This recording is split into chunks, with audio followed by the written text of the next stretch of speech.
Hello বন্ধুরা, তোমরা সবাই কেমন আছো? আশা করি তোমরা সবাই খুব ভালো আছো আর আমিও খুব ভালো আছি। বন্ধুরা, ভিডিও শুরুতেই আমি তোমাদেরকে বলি, যারা আমার চ্যানেলে নতুন আছো প্লিজ আমার চ্যানেলটিকে সাবস্ক্রাইব করে দিও আর পাশে থাকা বেল আইকনটি প্রেস করে দিও। তো বন্ধুরা, আজকে আমি তোমাদেরকে দেখাবো ভোলা মাছের ঝাল। তো তার জন্য প্রথম থেকে শেষ পর্যন্ত ভিডিওটি দেখতে থাকো। প্রথমে আমি ভোলা মাছ নিয়ে নিয়েছি, ফ্রেশ করে পরিষ্কার করে নিয়ে তার উপরে পরিমাণ মতো নুন আর হলুদ মাখিয়ে ওটাকে আমি ভেজে নেব। ঠিক আছে, তোমরা দেখতে থাকো ভিডিওটা, তোমাদের সত্যিই খুব ভালো লাগবে। একদম ঘরোয়া পদ্ধতিতে করেছি, খুবই টেস্টি হয়েছে। তো তোমরা এরকম করে বানিয়ে খেয়ে দেখো, তোমাদের নিশ্চয়ই ভালো লাগবে। তো গরম তেলের মধ্যে আমি দিয়ে দিলাম ভোলা মাছ।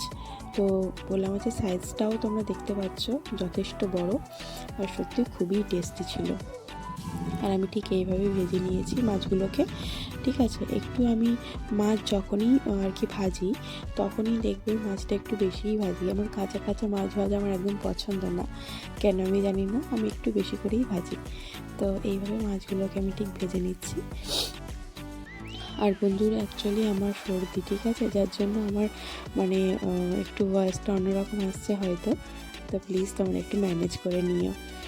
তো মাছ ভাজা হয়ে গেছে, এরপরে আমি গরম কড়াইতে তেল দিয়ে আমি পেঁয়াজটা দেখো অনেক বেশি পরিমাণে নিয়েছি, যেহেতু মাছের ঝাল করছি তো পেঁয়াজটা একটু বেশি পরিমাণে নিয়েছি। সঙ্গে দিয়েছি দারচিনি আর দিয়েছি তেজপাতা, দিয়ে আমি পেঁয়াজটাকে খুব ভালো করে একটু ভেজে নিয়ে দেন আমি দিলাম আদা রসুনের পেস্ট, সঙ্গে এটাও ভালো করে আমি ভেজে নেব। এরপর আমি দিয়ে দিলাম টমেটো। ঠিক আছে, টমেটোটা একটু বেশি দেবে, তাহলে একটু মানে টমেটোর ফ্লেভারটা খুব ভালো আসে। একটু টক টক ব্যাপারটা এলে না সত্যি একদম পুরো জমে ক্ষীর হয়ে যায়। তো তার উপরে দিয়ে দিলাম আমি পরিমাণ মতো নুন, পরিমাণ মতো হলুদ দিয়ে ভালো করে নাড়িয়ে নেবে। ঠিক আছে, আর নুন দেওয়ার পরে দেখবে যে কোনো জিনিস একটু সফট হয়। আমি দিয়ে দিয়েছি জিরে গুঁড়ো। অ্যাকচুয়ালি একটু জিরে মরিচ দুটোই একসঙ্গে আছে, বাড়িতে আমি বানিয়ে রেখেছিলাম, সেটাই দিলাম। দিয়ে দেন আমি একটু পানি দিয়ে দিয়েছি, পরিমাণ মতো আমি যতটা ঝোল রাখবো ঠিক ততটাই আমি পানি দিয়ে দিচ্ছি। ঠিক আছে, তো দিয়ে এটা ভালো করে নাড়িয়ে নিতে হবে। আর হ্যাঁ, আমি কাঁচা লঙ্কা দিয়েছি, সেটা স্কিপ করে গেছে, আমি তোমাদেরকে দেখাতে পারিনি, ভিডিওটা নিতে পারিনি। দেন দেখো জাল উঠে গেছে আমার, ঝোলে জাল উঠে গেছে। এবার আমি দিয়ে দেবো মাছ।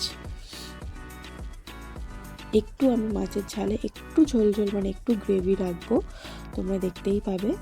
তো জাল উঠে যাওয়ার পর মাছগুলো দিয়ে আমি এটাকে ফুটিয়ে নেব ভালো করে। দেন দেখো ফুটে গেছে, আমি এবারে হালকা করে নাড়াচাড়া করে নেব।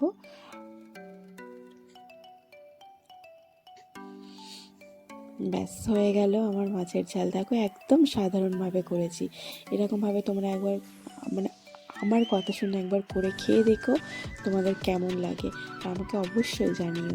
দেখতে পাচ্ছ আমার ভোলা মাছের ঝাল একদম রেডি, খুবই সুন্দর, খুবই টেস্টি হয়েছিল।